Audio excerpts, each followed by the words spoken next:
हाय दोस्तों, एक और हमारे नई वीडियो में आपका स्वागत है। आई होप आप सब अच्छे होंगे। दोस्तों आज मैं बात करने वाला हूँ चक्की की।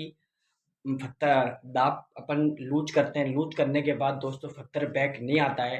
दोस्तों फत्तर बैक नहीं आने से अपन को क्या क्या प्रॉब्लम होती रहती है। और दोस्तों आप जब भी दाब को लगाओगे, जब तो फत्तर दोस्तों एक उसके टच हो जाता है, मतलब पत्थर उसके चिपक जाता है जाम पत्थर के। और जब भी आप दाब को ढीली करोगे तो दोस्तों वो पत्थर बैक नहीं आ पाता है और वो पत्थर उसके चिपका रह जाता है। उसके कारण क्या होता है कि आटे के मतलब है ना, पत्थर की घिसाई होती रहती है। आटा आपका है ना, मतलब चैटता अंदर चैटता, उस चक्की में से धुआं निकलना स्टार्ट हो जाती है। तो दोस्तों उसका सबसे बड़ा कारण क्या होता है, दोस्तों मैं आज आपको सिंपल तरीके से समझाऊंगा। और दोस्तों आप चैनल पे नए हो तो दोस्तों चैनल को सब्सक्राइब करना और दोस्तों वीडियो को लाइक करना। दोस्तों मैं आपको आज वो अपन उस बारे में। दोस्तों क्या होता है कि जब भी दोस्तों पहले तो मैं इसका बेल्ट उतारता हूँ। बेल्ट उतारने के बाद मैं आपको साधारण मतलब जैसा कि मैंने इस बेल्ट को उतार दिया। और दोस्तों जैसे कि आप देख रहे हो कि दोस्तों अभी मेरी चक्की एकदम फ्री चल रही है, मतलब ना ही किसी। अभी दोस्तों मैंने दाब को एकदम लूज किया हुआ है।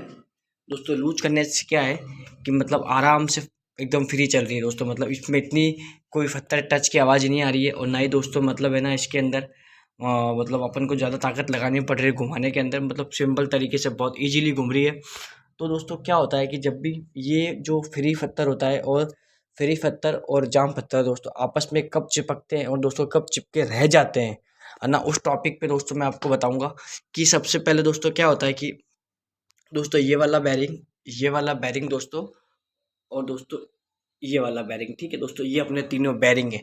क्या होता है कि जब भी अपन इन बैरिंगों के अंदर टाइम टाइम ग्रीसिंग नहीं करते हैं, और ना टाइम टाइम इसकी सर्विस नहीं करते हैं, टाइम टाइम इसके अंदर अपन ऑयलिंग नहीं करते हैं, तो क्या होता है कि इसमें ग्रीस सूख जाता है। ग्रीस सूखने से क्या होता है कि शाफ्टिंग जो रनिंग करती है, रनिंग करने मतलब चक्की रनिंग करती है। रनिंग करने के बाद क्या होता है कि शाफ्टिंग ये इसमें चिपक जाती है दोस्तों। ये वाला भाग इसमें चिपक जाता है, ये वाला भाग इसमें चिपक जाएगा।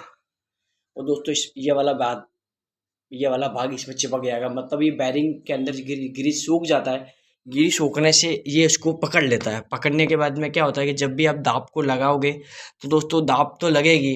दाब लगने के बाद आपका आटा भी सही आएगा। आटा भी सही आएगा। और दूसरी बात क्या होगा कि दाब आप जब जितनी कम आप दाब को जितनी कम लगाओगे उतनी आपकी दाब ज़्यादा लगेगी, क्योंकि पहले से ही पत्थर उसमें चिपका हुआ है। और आप ऊपर से और प्रेस करोगे तो प्रेस करने के बाद दोस्तों उसकी दाब और बढ़ जाती है। फिर आप क्या होगा, जब आपकी आटे की जब गेहूं की पिसाई स्टार्ट हो जाएगी तो दोस्तों उसमें से क्या होगा कि आपका आटा चैटना मतलब जलना स्टार्ट हो जाएगा, क्योंकि उसकी दाब ज़्यादा ज़्यादा हो जाती है। एक तो ऑलरेडी पहले से लगी हुई है, मतलब एक तो पहले से पत्थर चिपका हुआ है और एक आपने और दाब लगा दी। तो दाब लगाने के बाद में क्या होता है कि मतलब जब भी गेहूं की पिसाई स्टार्ट होगी तो दोस्तों चक्की में से धुआं निकलना स्टार्ट होता है। कई के अंदर क्या होता है कि मतलब है ना आटा आटा चैटना स्टार्ट हो जाता है। कई चक्कियों के अंदर आटा चक्की से बाहर ही नहीं आ पाता, क्योंकि ये वाले बैरिंग इतने सूख जाते हैं कि ये वाले को बैक मतलब ये शाफ्टिंग बैक नहीं आती है। कि जब भी इन बैरिंगों के अंदर अपन टाइम ग्रीसिंग नहीं करते हैं, ऑयलिंग नहीं करते दोस्तों, तो ये सूख जाता है। कि जब भी आप मतलब दाब को लूज करोगे तो दोस्तों ये इस प्रकार बैक नहीं जाएगा और ना ही इस प्रकार आएगा। जब भी आप मतलब आपने दाब को लूज किया, दाब लूज होने के बाद दोस्तों ये शाफ्टिंग अपने आप इस तरीके से पीछे नहीं जाती है, क्योंकि इसके अंदर ग्रीस सूख जाता है तो ग्रीस उसको पकड़ लेता है। ग्रीस पकड़ने से क्या होता है कि शाफ्टिंग बैक नहीं जा पाती है। तो सबसे अच्छा इसका यही तरीका है दोस्तों। इसमें है ना टाइम टाइम आपको ग्रीसिंग करो, ऑयलिंग करो, इसकी सर्विस करो। बैरिंग अगर आपका खराब हो गया तो बैरिंग को भी चेंज करो। बैरिंग अगर खराब होता है दोस्तों तो क्या होता है, बैरिंग अगर आप आवाज़, एक तो बैरिंग में से आवाज़ आना स्टार्ट हो जाएगी। दूसरी बात दोस्तों, अब जो भी आपका बैरिंग खराब है, ये वाला मान लो, ये वाला मान लो, आगे वाला मान लो, अगर ये वाला बैरिंग खराब है, अगर आप दोस्तों इस पे जैसे ही उंगली रखोगे या अंगूठा रखोगे तो दोस्तों उसमें वाइब्रेट होगा।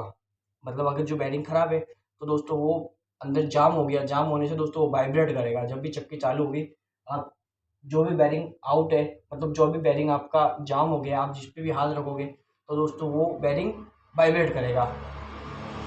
और दोस्तों दूसरी बात ये होती है कि जब भी अगर बैरिंग आपका सूख जाता है तो बैरिंग के अंदर आपको क्या करना है, यार ग्रीस आपको ग्रीस इतना भरना है जिसे आप यहाँ से ग्रीस भरोगे तो यहाँ इस साइड से ग्रीस बाहर आना चाहिए।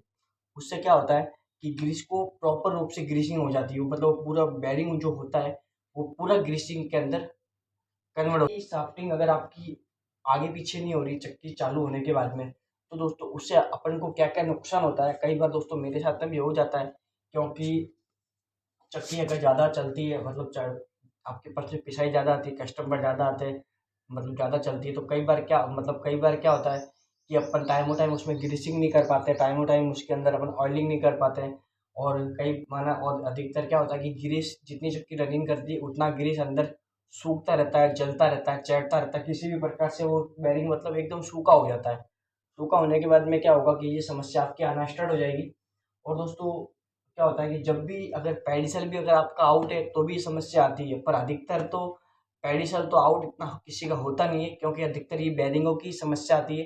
क्योंकि अगर टाइम टाइम अगर बैरिंग में अगर आप ग्रीसिंग नहीं कर रहे हो, तो वो ग्रीसिंग जो बैरिंग होता है वो शाफ्टिंग को पकड़ लेता है। शाफ्टिंग पकड़ने के बाद में वो बैक ना तो बैक होती है ना वापस आती है। तो इस सबसे अच्छा इसका यही तरीका है कि आप इसमें उसको टाइमो टाइम ग्रीसिंग करते रहो, टाइमो टाइम इसकी सर्विस करो।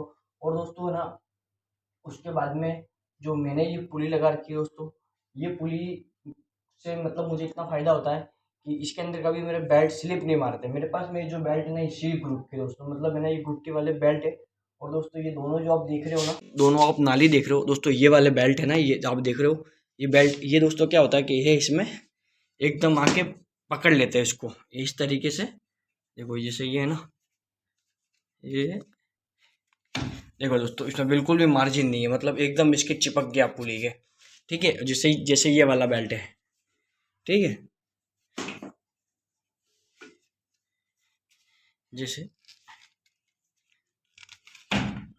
देखो दोस्तों, जैसे ये वाला बेल्ट है ना, मतलब एकदम इसके चिपक गया, मतलब है ना स्लिप, इसलिए नहीं, स्लिप होने के इसके चांस ही नहीं होते और आपकी आटे की पिसाई अच्छी होगी।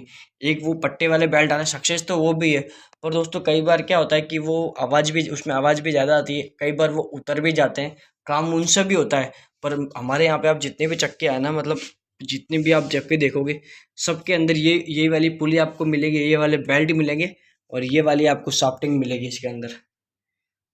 शाफ्टिंग तो वैसे अधिकतर एक ही आती है, खाली उसके अंदर है ना लंबा लेंथ का और थिकनेस का थोड़ा सा फर्क आता है, बाकी तो है।